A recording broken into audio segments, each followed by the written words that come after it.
உலகத் தமிழர்களுக்கான உன்னத தொலைக்காட்சியாம் நியூஸ் 7 தமிழ் தொலைக்காட்சியினோட அன்பு நேயர்களே, உங்கள் அனைவருக்கும் அன்பான வணக்கங்கள்.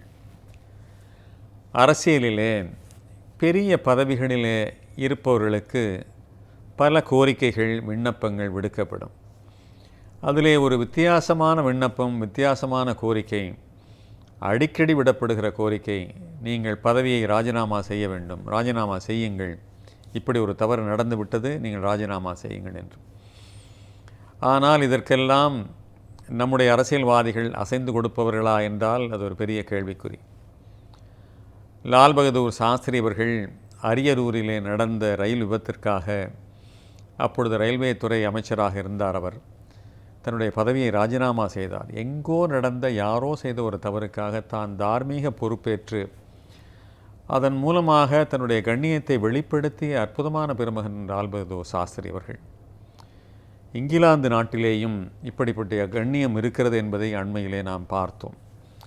அந்த நாட்டினுடைய பிரதமராக இருந்த டேவிட் கேமரூன் அவர்கள் வலிய முன்வந்து தம்முடைய பதவியை துறந்துவிட்டு ஒரு பெண் பிரதமராக ஆவதற்கான ஒரு சூழ்நிலையை, சாத்தியக்கூறுகளை உருவாக்கி இருக்கிறார். இத்தனைக்கும் கேமரோன் அவர்கள் பதவியை துறக்க வேண்டும் என்று எவரும் வற்புறுத்தவே இல்லை. இதில் வியப்பு என்னவென்றால், அவருடைய கட்சியினர் கூட, கன்சர்வேட்டிவ் கட்சியினர் கூட அவர் வெளியே வர வேண்டும் என்று சொல்லவில்லை. இவர் செய்த தவறுதான் என்ன? இங்கிலாந்து ஐரோப்பிய யூனியனிலே இணைய வேண்டும், அதுதான் இங்கிலாந்திற்கு நல்லது என்கிற இவரது நிலைப்பாடு ஒன்றுதான் எடுத்தார். ஆனால் அதை மக்கள் ஏற்க மறுத்துவிட்டார்கள். இதற்காக ஒரு பொது ஓட்டெடுப்பு நடந்தது. அதிலே மக்கள் சொன்னார்கள், இங்கிலாந்து ஐரோப்பிய யூனியனோடு இணையக்கூடாது, அதில் இருந்து வெளியாக வேண்டும் என்று. தான் எடுத்த முடிவும் மக்கள் எடுத்த முடிவும் வேறுபாடாக இருக்கிறதே, மக்களுடைய உணர்வுகளை புரிந்து கொள்ளாமல் நான் இப்படிப்பட்ட ஒரு முடிவை எடுத்தேனே என்கிற ஒரு தார்மீக பொறுப்பேற்று அந்த பதவியை துறந்த அற்புதமான பெருமகன் டேவிட் கேமரோன் அவர்கள். இப்பொழுது இதன் மூலமாக ஒரு நல்ல மாற்று பிறந்திருக்கிறது. நல்ல மாற்று தேட வேண்டுமே என்கிற பொறுப்பு கட்சிக்கும் அந்த அமைப்பிற்கும் இங்கிலாந்து நாட்டிற்கும் தேவைப்பட்டது. திடீர் பிரதமருக்கு நாம் எங்கே போவது? இது ஒரு கடுமையான சவால். அதுவும் அப்படி வரக்கூடிய தலைவர் என்பவர் மக்கள் ஏற்கும் தலைவராக, மக்கள் ஏற்கும் பிரதமராக இருக்க வேண்டும் என்று சொன்னால், இருக்கிற ஒரு புதிய அரசியல் கொந்தளிப்பிலே இன்றைக்கு முடிவுக்கு வருவது என்பது அவ்வளவு சுலபமான விஷயம் அல்ல. அது மட்டுமல்ல, ஐரோப்பிய யூனியனை எதிர்க்கிற ஒரு நபரை பிரதமராக கொண்டு வர வேண்டும் என்றால் மக்கள் தெளிவுபடுத்தி விட்டார்கள், ஐரோப்பிய யூனியனோடு இணைவதில்லை என்று. ஆட்சி பொறுப்பிலே இருக்கிற கன்சர்வேட்டிவ் கட்சி குழம்பி போனது. அதற்குள்ளே ஏகப்பட்ட குழப்பங்கள் இருக்கின்றன. அதை தாண்டி எல்லோரும் ஏற்றுக்கொள்கிறார், அதாவது கட்சி அமைப்பினர் ஏற்றுக்கொள்கிற ஒரு பிரதமரை உருவாக்க வேண்டும். இந்த குழப்பங்களுக்கெல்லாம் மீறி ஒரு சவாலான ஒரு பெரிய பொறுப்பு கன்சர்வேட்டிவ் கட்சிக்கு வந்தது. ஆனால் போட்டியின்றி இன்றைக்கு தேர்ந்தெடுக்கப்பட்டிருக்கிறவர் தெரசா மே என்கிற பெண்மணி. இந்த அற்புதமான பெண்மணி இன்றைக்கு எவ்வளோ ஒரு சவால் மிகுந்த பதவியை ஏற்றிருக்கிறார் என்று பார்க்கிற பொழுது உண்மையிலே இவர் என்ன சாதிக்கப் போகிறார் என்கிற ஆர்வமெல்லாம் நமக்கு இயல்பாக ஏற்படுகிறது. இவருடைய கணவர் பிலிப் மே என்பவர். இவர்கள் இந்த தம்பதி காதலித்து திருமணம் செய்து கொண்டார்கள். ஆனால் இந்த காதல் எப்படி ஏற்பட்டது என்று சொன்னால் ரொம்ப ஆச்சரியமாக, பெனசீர் புட்டோ என்று பாகிஸ்தானிலே பிரதமராக இருந்தார் அல்லவா, அவருடைய அறிமுகத்தின் மூலமாகத்தான் இவர்கள் இருவரும் சந்தித்து கொண்டார்கள். இருவரும் சந்தித்து ஒரு சாதாரணமாக நட்புடன் தான் பழகினார்கள். ஆனால் காலப்போக்கிலே அவர்களுக்குள்ளே ஒரு காதல் உணர்வு வளர்ந்ததை பெனசீர் புட்டோ உணர்ந்தார். அந்த காதலுக்கு அவரும் வழிவகுத்தார் என்றெல்லாம் சொல்கிறார்கள். ஆனால் அநியாயமாக பெனசீர் புட்டோ சுட்டுக் கொல்லப்பட்டது என்பதெல்லாம் நீங்கள் அறிந்த செய்தி தான். பெனசீர் புட்டோ பாகிஸ்தானுடைய ஒரு பெரிய பொறுப்பில் இருந்தபொழுது எப்படி இவர்களுடைய காதலுக்கு காரணமாக இருந்தார் என்பதெல்லாம் ஒரு பெரிய சுவாரஸ்யமான செய்தியாக இருக்கிறது. இந்த பிலிப் மே, தெரசா மே தம்பதிக்கு ஒரே ஒரு வாழ்க்கை ஏக்கம்தான். என்னவென்றால், இவர்களுக்கு பிள்ளை செல்வம் என்பது இதுவரை இல்லை. அதனாலே அந்த ஏக்கத்தை எல்லாம் மறக்கிற வகையிலே தங்களை அரசியலில் ஈடுபடுத்தி கொண்டு தெரசா ஒரு மிகச்சிறந்த நிர்வாகியாக அவர் தன்னை வெளிப்படுத்தி இருக்கிறார். ஐரோப்பிய யூனியன் எனப்படும் மிகப்பெரிய தொகுப்பை விரோதித்து கொண்ட இந்த சூழ்நிலையிலே தெரசா மே பொறுப்பேற்றிருப்பதனாலே மிக அண்டை நாடுகளான ஐரோப்பியை விரோதித்து கொண்டதினாலோ அல்லது மன வருத்தும்படியான ஒரு முடிவை எடுத்ததினாலோ இவர் அமெரிக்காவை அரவணைத்து கொள்ள வேண்டும் என்கிற மனோபாவத்தோடு இருக்கிறார் என்று சொல்கிறார்கள். எனவே இன்றைக்கு இருக்கிற அரசியல் சூழலிலே அமெரிக்காவிலே ட்ரம்ப் ஆட்சிக்கு வருவாரா அல்லது ஹிலாரி வந்தால் அவரை எப்படி சமாளிப்பது என்கிற ஒரு மிகப்பெரிய ஒரு போராட்டத்திலே தெரசா மே இருப்பதற்கான சாத்தியக்கூறுகள் தெரிகின்றன.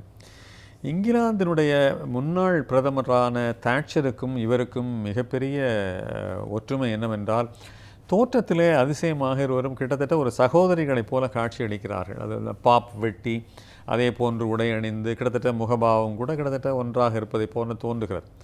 ஏதோ மீண்டும் ஒரு இரண்டாவது பெண் பிரதமரும் ஒரு சகோதரி வந்ததை போன்ற அந்த பதவிக்கு வந்ததை போல ஒரு தோற்றம் அளிக்கிறார். அதற்கு பிறகு அவருடைய அணிகிற உடைகள் இவையெல்லாம் கூட ஒரு தாட்சரை நினைவுபடுத்தும்படியாகவே இருக்கின்றன. தாட்சரை பற்றி சொல்லுகிற பொழுது அவர் ஒரு இரும்பு பெண்மணி என்று சொல்வார்கள். ஆனால் இவரை பொறுத்தளவில் இரும்பு பெண்மணி என்று சொல்ல முடியாவிட்டாலும் கூட ஒரு மிக உறுதியான பெண்மணி என்று இவரை சொல்லுகிறார்கள். இவருடைய ஆடை அலங்காரம் மிகவும் கவனிக்கத்தக்கதாக இருக்கிறது. நல்ல குட் ட்ரெஸ் சென்ஸ் உள்ளவர் என்று இவரை சொல்லலாம். ஆனால் இதைவிட அதிகமாக கவனிக்கப்படுவது ஊடகத்தால் இவர் அணிந்திருக்கிற காலணிகளையாம். எப்பொழுதும் இவருடைய காலணிகளை கவனிக்காதவர்களே இல்லை. அவ்வளவு காலணிகளை, வித்தியாசமான காலணிகளை விரும்பி அணிவார் என்று சொல்லுகிறார்கள் இவரை பற்றி சொல்லுகிற பொழுது. அதன் பிறகு இவருடைய தலைமை பண்புகளை பற்றி ரொம்ப பாராட்டி சொல்கிறார். ஒரு குறைவற்ற தலைமை பண்புகளை உடையவர் இந்த தெரசா மே. இவர் அதற்கு இது எப்படி வெளிப்பட்டது என்றால், இவர் உள்துறை செயலாளராக இந்த பதவியை ஏற்கிற வரைக்கும் அவர் இருந்திருக்கிறார். அதிலே கிட்டத்தட்ட 8 ஆண்டுகளுக்கு மேலே இந்த பொறுப்பில் இருந்திருக்கிறார். 6 ஆண்டுகளுக்கு மேலே கிட்டத்தட்ட இந்த பதவியிலே அவர் இருந்திருக்கிறார். அப்பொழுதெல்லாம் பெரிய ஒரு சவாலான நிகழ்வுகள்லாம் நடந்திருக்கின்றன. இங்கிலாந்திலே குண்டுகள் வெடித்திருக்கின்றன. அது மட்டுமல்ல, இங்கிலாந்து ஒரு கலவையான ஒரு சமூகம். பல நாட்டவர்கள் வந்து குவிகிற, எண்ணற்ற சமுதாயத்தினர் அங்கே வந்து குவிகிற, குடியேறி உள்ள, குடியுரிமை பிரச்சனைகள் உள்ள, ஒரு தீவிரவாதிகளுடைய நடமாட்டம் உள்ள ஒரு சவாலான ஒரு பொறுப்பை இவர் ஏற்று இதுவரைக்கும் அந்த பொறுப்பை மிகச்சரியாக செயல்படுத்தி இருக்கிறார். தீவிரவாதிகளுடைய இலக்கு நாடுகளில் ஒன்றாக இங்கிலாந்து இருக்கிறது என்பதையும் இவர் நன்றாக உணர்ந்திருக்கிறார். இவரது துணிச்சலான செயல்பாடுகளுக்கு உதாரணமாக ஒன்றை சொல்ல வேண்டும் என்று சொன்னால், இங்கே வந்தேரிகள் பல பேர் முறையற்ற விசா இல்லாமல் ஒரு எந்த விதமான அனுமதியும் இல்லாமல் நீண்ட காலம் வசிக்கிறார்கள். இவளை வெளியேற்ற விட்டு என்கிற நோக்கத்திலே go home or face arrest, அதாவது உங்கள் நாட்டிற்கு நீங்கள் திரும்புங்கள், இல்லை என்றால் சிறைவாசத்தை எதிர்கொள்ளுங்கள் என்கிற வாசகத்தை நாடெங்கும் பரப்பினார். அதற்கு ஒரு பெரிய பலன் இல்லாவிட்டாலும் கூட இதையெல்லாம் வெளிப்படையாக சொல்லுகிற அளவிற்கு அவருக்கு நல்ல துணிச்சல் இருந்தது. இவரை சில நேரங்களிலே ஜெர்மனுடைய பிரதமர் ஏஞ்சலா மெர்க்கலையும் இவரையும் ஒப்பிடுகிறார்கள். அவரை ஒரு டஃப் லேடி என்று அவரை சொல்லுவார்கள். அவருடைய எடுக்கிற முடிவுகள் எல்லாம் ஐரோப்பிய யூனியனுக்கே ஒரு தலைமை தாங்கி நடத்தக்கூடிய அளவிற்கு அவர் துணிச்சலானவர். ஆனால் ஏஞ்சலா மேர்க்கலிலே இருந்து அவர் நிறைய மாறுபடுகிறார் என்று சொல்லுகிறார்கள். இவருடைய பிடித்த பொழுதுபோக்காக ஒன்றை சொல்ல வேண்டும் என்று சொன்னால் மிக வித்தியாசமான பொழுதுபோக்காக இருக்கிறது. வீடியோ கேம்ஸ் விளையாடுவது தான் இவருடைய மிகப்பெரிய பொழுதுபோக்காக இருக்கிறது. எங்கோ ஓய்வெடுப்பதோ, சுற்றுலா தலங்களுக்கு செல்வதோ, இசை கேட்பதோ அல்லாமல் வீடியோ கேம்ஸ் ஆடுவது என்பது கிட்டத்தட்ட ஒரு குழந்தைகளுடைய பழக்கம். ஆனால் இன்னமும் இவர் உள்ளத்தான் குழந்தையாக இருக்கிறாரோ என்று கூட எண்ணி தோன்றுகிறது. ஒரு முறை ஒரு மிக கடுமையான ஒரு வீடியோ கேமை மிக அருமையாக விளையாடி மிகச்சில நிமிடங்களிலேயே அதில் வெற்றி பெற்று இவர் அதை பெரிய அளவிலே அரங்கேற்ற போக, அதாவது இணையதளத்தில் அரங்கேற்ற போக, அந்த வீடியோ கேமை 12 கோடி குழந்தைகளோ 12 கோடி பேர்களோ பார்த்திருக்கிறார்கள் என்பது பெரிய சாதனை. லட்சங்களிலே இருப்பார்கள், கோடிகளிலே கூட இருப்பார்கள். ஆனால் இத்தனை கோடி மக்கள் பார்த்திருப்பார்களா என்கிற கேள்வி எழுந்தாலும் அது உண்மை என்று சொல்லுகிறார்கள். அகதிகளுக்கு நாம் ஆதரவு காட்டலாமே தவிர அவர்களை அடைக்கலம் கொடுக்க முடியாது என்பதிலே தெளிவாக இருக்கிறார். குறிப்பாக பிரதமர் பதவிக்கு வந்த பிறகு இவர் எப்படிப்பட்ட முடிவுகளை எடுப்பார் என்பதெல்லாம் கேள்விக்குறியாக இருக்கிறது. காட்சிக்கு எளியர் என்று இவரை சொல்லுகிறார்கள்.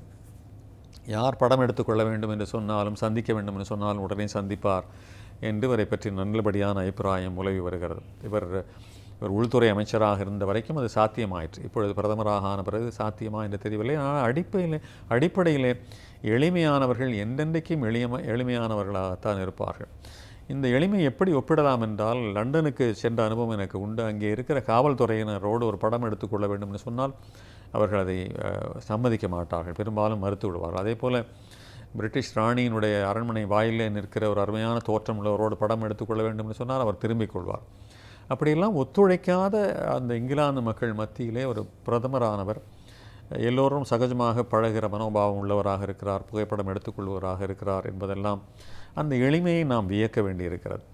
இனிமேல் இந்த பதவிக்கு வந்த பிறகு இவர் எடுக்கக்கூடிய முடிவுகள் எல்லாம் எப்படி, உலகிலே என்னவோ நடக்கிறது, யாரோ எப்படியோ நடக்கிறார்கள், என்னவோ நமக்கு மகளுக்கு என்ன சம்பந்தம் என்பது அல்ல.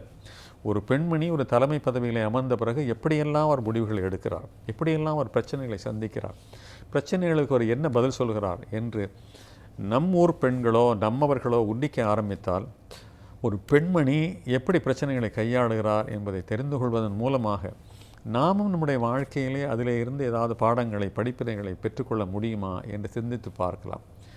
எனவே இனிமேல் இந்த மே அவசியம் கவனிக்கப்பட வேண்டியவர் என்று சொல்லி இந்த நிகழ்வை நிறைவு செய்கிறேன். வணக்கம்.